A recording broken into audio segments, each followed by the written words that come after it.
Lita berdeham canggung setelah Lars mengatakan kalimat yang tidak pernah dia sangka-sangka sebelumnya. Ahahaha Kak Lars, lagian siapa juga yang mau merebut Lita dari kakak? Ucap Lita canggung seraya berusaha untuk melepaskan pelukan lelaki itu di pinggangnya. Benar, aku tahu gadis ini milik kamu, Lars. Tapi apa kamu tidak merindukanku? Aku datang jauh-jauh ke sini hanya untuk bertemu kamu loh, Farzan berkata dengan nada mengejek, membuat Lars mendengus kesal. Secara tidak rela, dia melepaskan pelukannya lalu menghampiri Farzan dan menyambut rentangan tangan Farzan yang memintanya untuk dipeluk.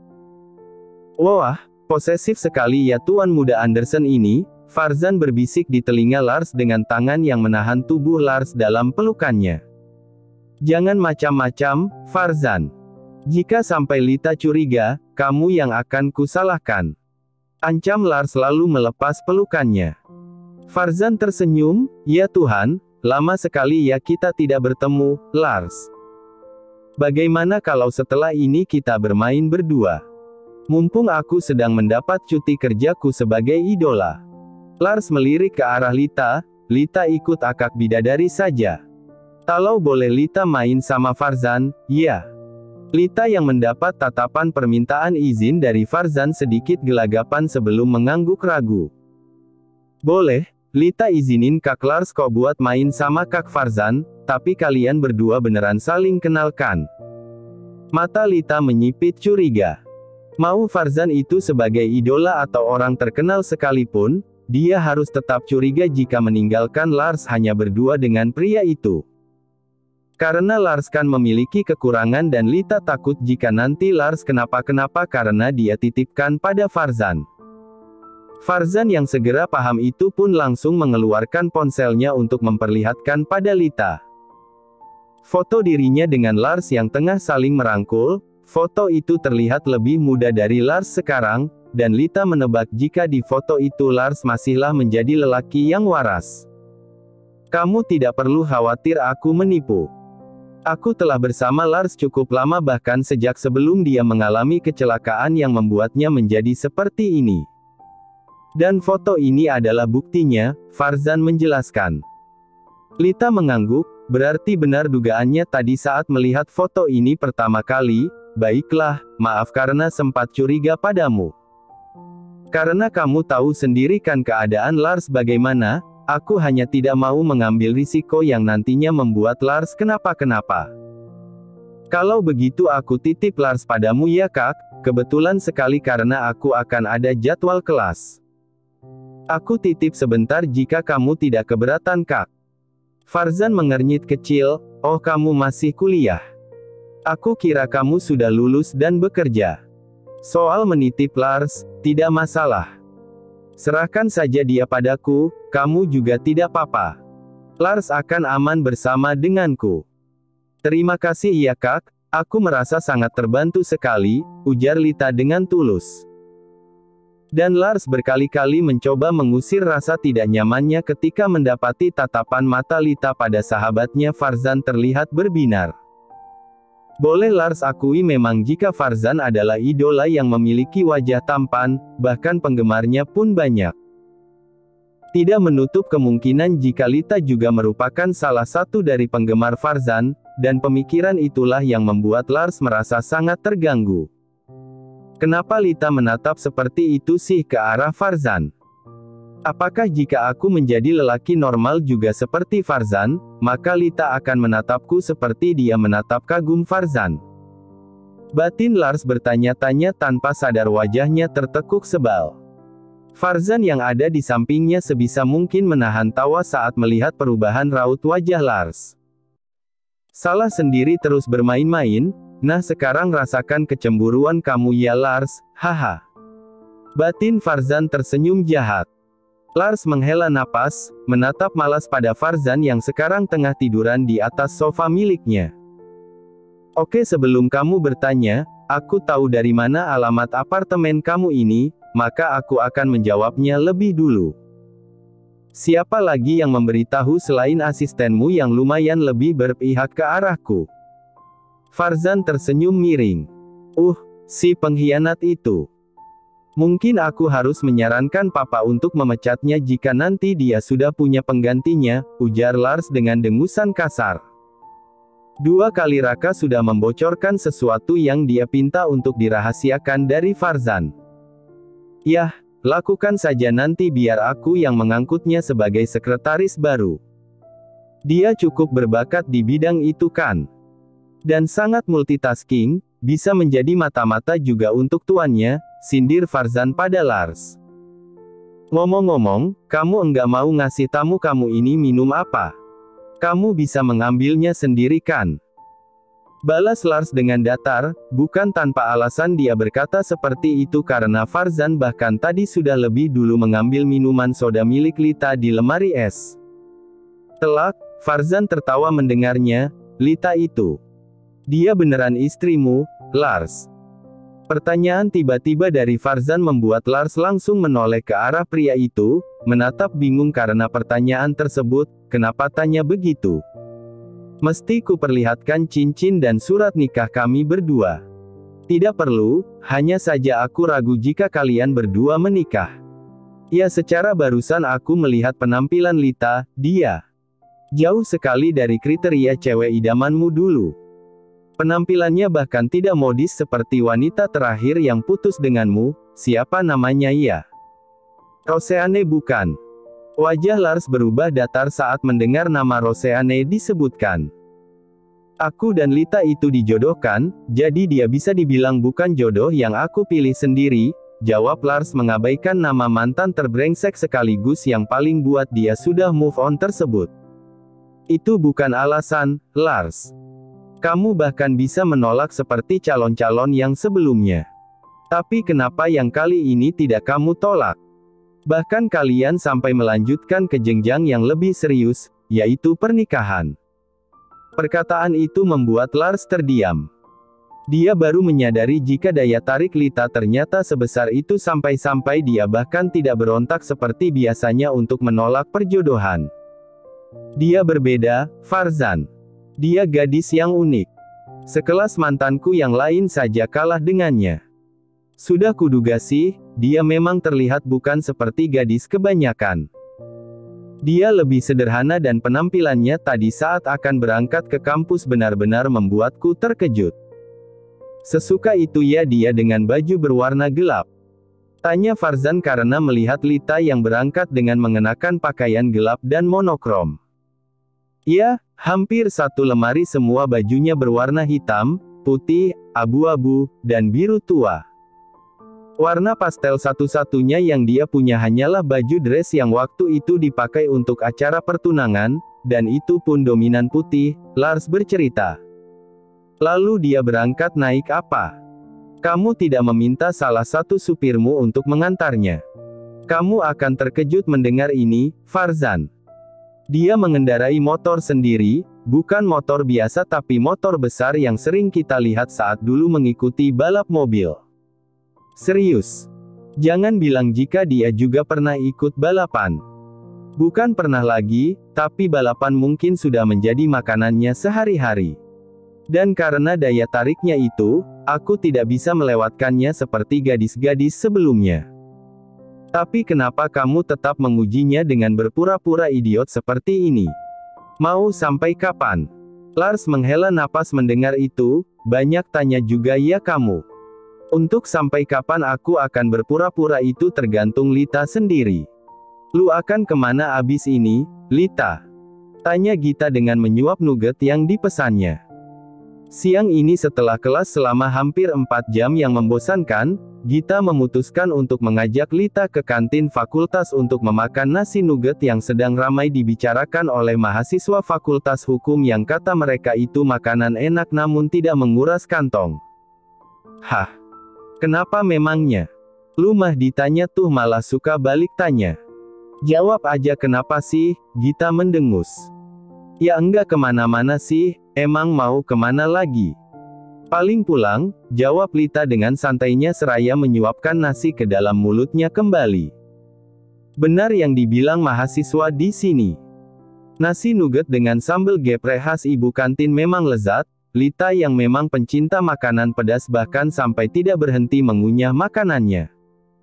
Mungkin dia berhenti saat Gita bertanya. Ya enggak asik banget, mending ikut gua yuk ta.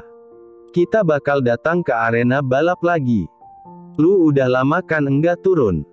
Mau turun enggak? Gua denger-denger juga katanya motor lu baru diservis ya.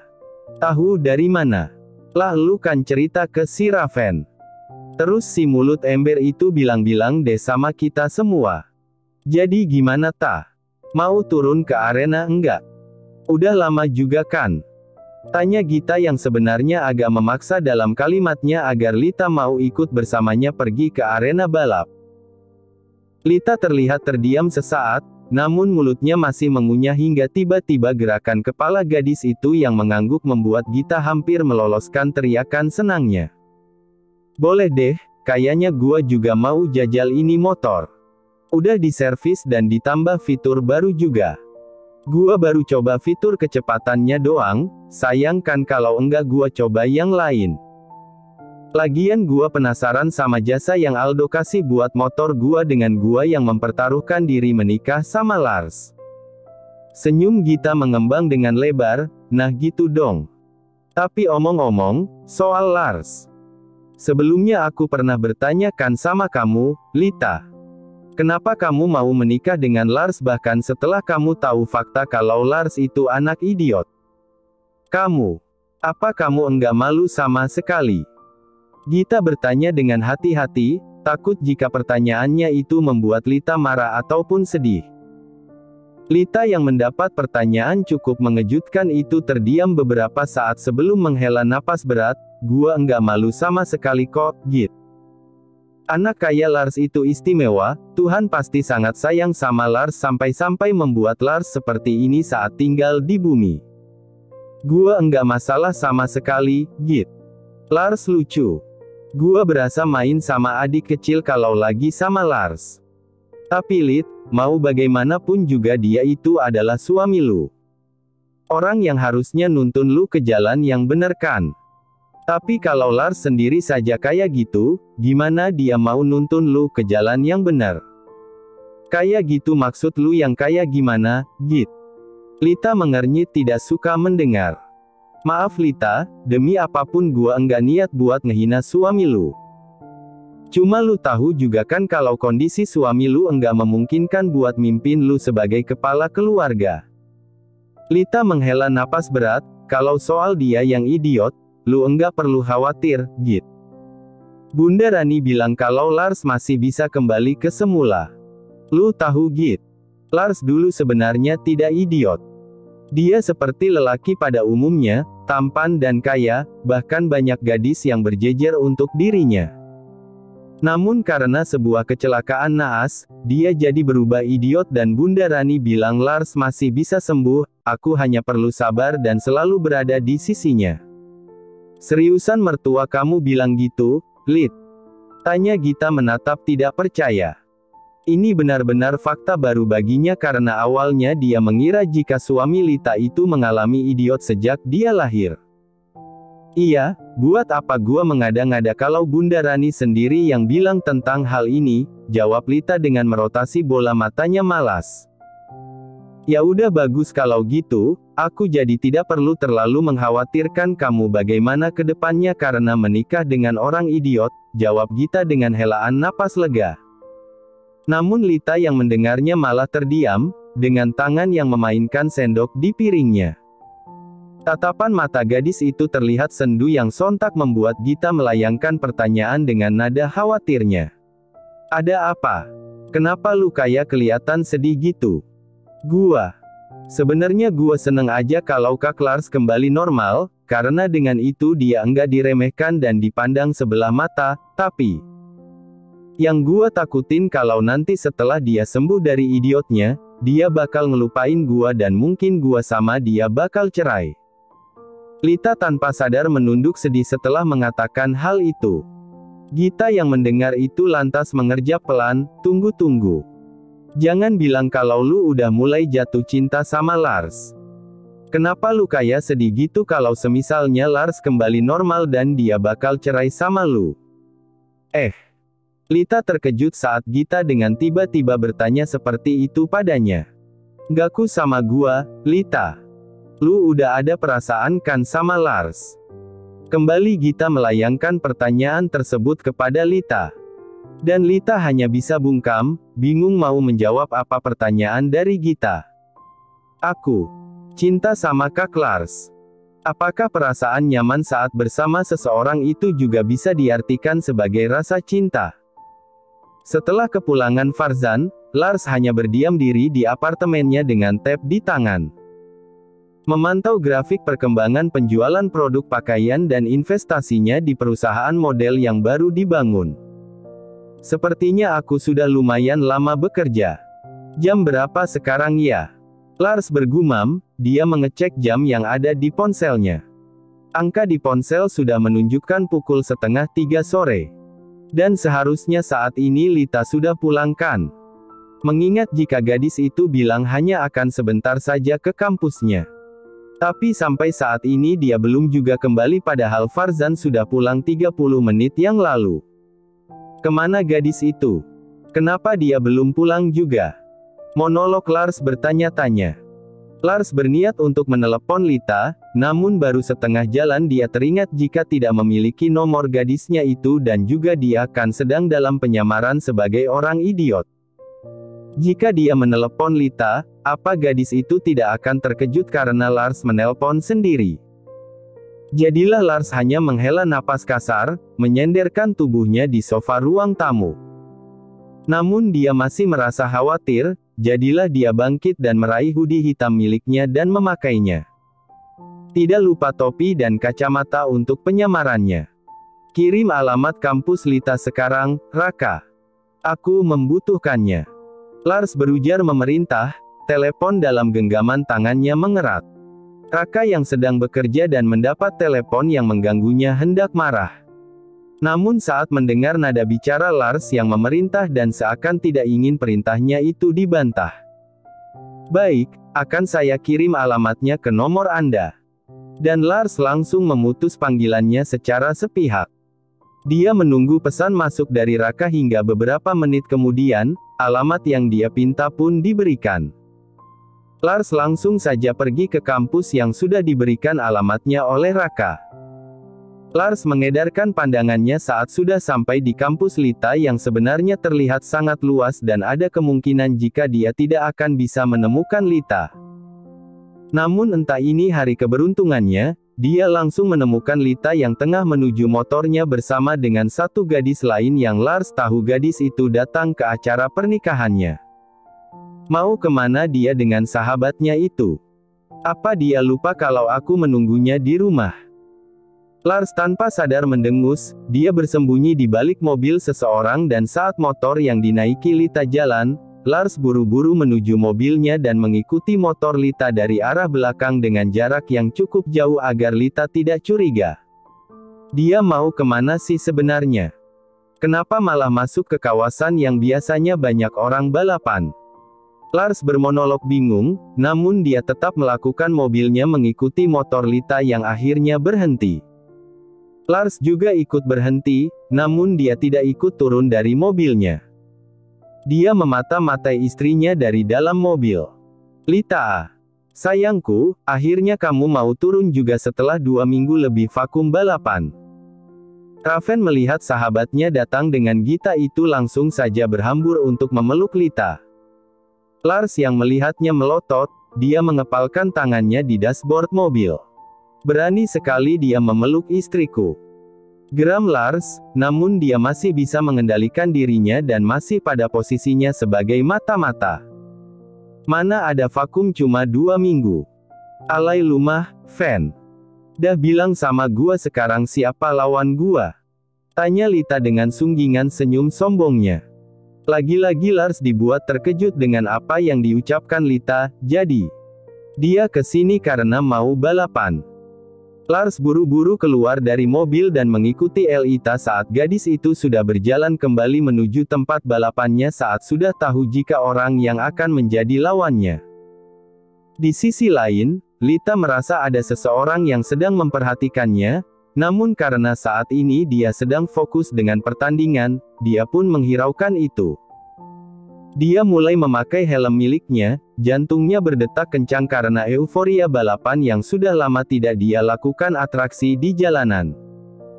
Lars yang ikut menonton pertandingan itu dengan tatapan mata tajam yang tidak luput memandang Lita. Siap. 32 SATUU. Bunyi suara langsung terdengar sangat kencang dan bersahutan juga dengan suara knalpot motor yang digunakan para peserta lomba.